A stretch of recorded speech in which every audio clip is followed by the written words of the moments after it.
تسريبات متوقع حصولها. مسلسل المشردين.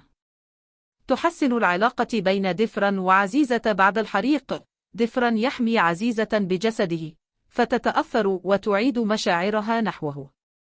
تتراجع عن الطلاق، ويحضر لها مفاجأة حب ويطلب بداية جديدة معها.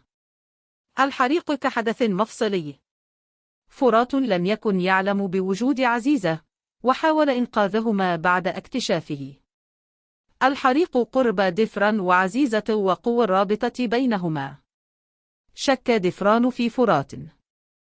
رغم محاولته المساعدة، ديفران يشك أنه هو من أشعل الحريق.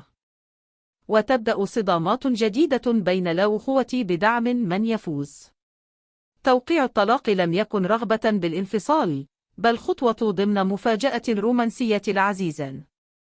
غيرة عزيزة تذهب غاضبة ظنا أن ديفران مع مريم، لكنها تتفاجأ بأنه كان يحضر لها المفاجأة.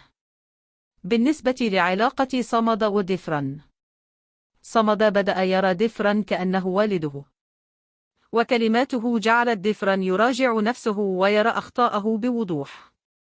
زليخ ويوسف وبوكيت. بوكيت تحاول الزواج من يوسف. زليخ تمنع زواج بوكيت ويوسف في آخر لحظة، ويعود يوسف إليها. بوك تحاول قتل زليخ بدافع الغيرة.